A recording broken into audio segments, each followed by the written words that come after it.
Today we're gonna dive into something pretty fascinating, I think. Yeah, The return of Steve Jobs to Apple. absolutely. And we've got a great piece here that kind of analyzes how this really fueled Hmm. some serious technological revolutions. Like, I mean, I think we all know that Yeah, iPhone, iPad, MacBook. for sure. I mean, these are all huge parts of his legacy Right. and really kind of Absolutely. what we want to kind of grasp in this deep It's dive. more than a turnaround story. Right.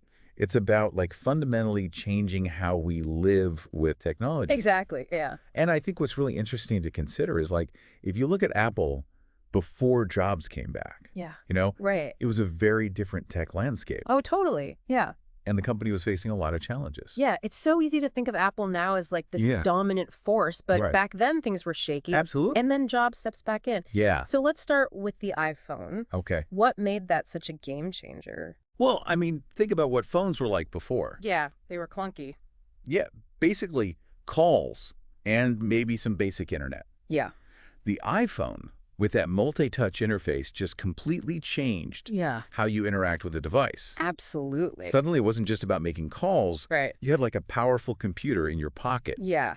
And probably even more importantly, it opened the door to the whole app ecosystem, The app ecosystem. Oh, man. which, I mean, really changed how we access like information Totally. and entertainment. Yeah. And it's hard to imagine life without apps now. I know, it's crazy. So then you have the iPad coming out. Right. And I remember some people initially were like, oh, it's just a big phone. Yeah, a big iPhone. But it really carved out its own space, didn't it? It did. It really did. Yeah. Because it addressed a need that like neither laptops or phones were fully meeting. Okay. This kind of like portability and a different user experience, Yeah. especially for things like reading, browsing, consuming media. Right. What's so fascinating about that is that Jobs saw that Yeah. he saw that in-between space Right. and created something for it Yeah. instead of just like scaling an existing product up. Yeah. And then the MacBook. Yeah, I mean, Apple obviously had laptops, they did. but Jobs coming back really seemed to bring like a new focus Yeah. on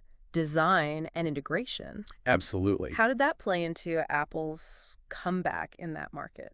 Well, the MacBook at that time really highlighted Apple's strength in combining hardware and software Yeah. seamlessly. Yeah. It wasn't just about like specs, Right.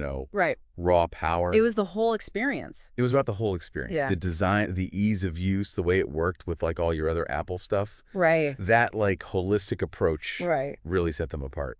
Okay, so we have these three product lines. Yeah. iPhone, iPad, MacBook. Yeah.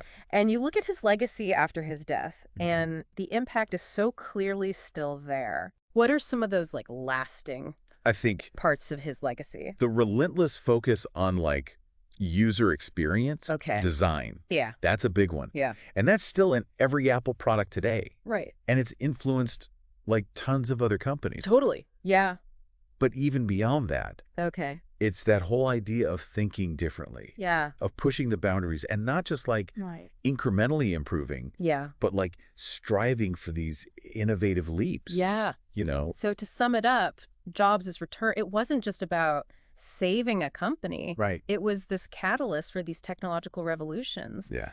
The iPhone, iPad, MacBook, Each one reshaping their markets. their markets. Yeah. And his like core principles, the design, the innovation Absolutely. that still drives Apple and the whole tech world. Absolutely. His ability to see that potential of technology Mm.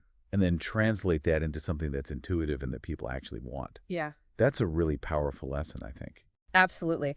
So on that note, here's a final thought for you all out there listening. Okay. Given this impact of these three products, the iPhone, the iPad, the MacBook, Mm-hmm. which single aspect of Apple's current products Okay. do you think best embodies Steve Jobs' original vision for technology? Something to think about. Yeah, for sure. Thanks for joining us for another deep dive. Thanks, everyone. See ya.